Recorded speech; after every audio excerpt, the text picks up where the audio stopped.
আমরা এখন পর্যন্ত ব্যবস্থা নিয়েছি। আপনারা এতক্ষণ আমাদের কথার মধ্যে আপনারা বুঝতে পেরেছেন যে আমরা কিন্তু এই বিষয়টাতে আমরা এলাকা থেকে বা হচ্ছে যাদের প্রবলেম হচ্ছে কারো মাধ্যমেই কিন্তু আমরা কোনো ধরনের তথ্য পাই নাই। যেমন পর্যটকদেরকে এখান থেকে উঠে যেতে বলা হয়েছে, পর্যটকরা আমাদের কাছে কোনো ধরনের কমপ্লেইন করে নাই। আবার হচ্ছে যারা তাদেরকে উঠে যেতে বলছেন তারাও তাদের পক্ষ থেকেও কিন্তু যে এখানে অসামাজিক কাজ হচ্ছে, মাদক গ্রহণ করা হচ্ছে, এই ধরনের কোনো তথ্য কিন্তু আমাদের কাছে ছিল না। তো যার জন্য আমরা হচ্ছে এটা ফেসবুকের মাধ্যমে এবং হচ্ছে আপনাদের টেলিভিশন চ্যানেলের একটা নিউজের মাধ্যমে আমরা জানি। স্বজন সিপিভিসি পাইপ বাংলাদেশের 1 নম্বর এনএসএফ সার্টিফাইড সিপিভিসি ব্র্যান্ড।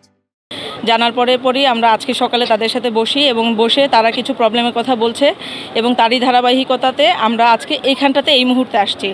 তো তারা আসলে অ্যাকচুয়ালি যেই প্রবলেমগুলো বলছে, আপনারা নিজেরাও এখানে আছেন এবং উপস্থিত জনগণের সাথে কথা বলার সময় আপনারা ছিলেন। আসলে আমরা এখানে সেই প্রবলেমগুলো কিন্তু দেখতে পাচ্ছি না।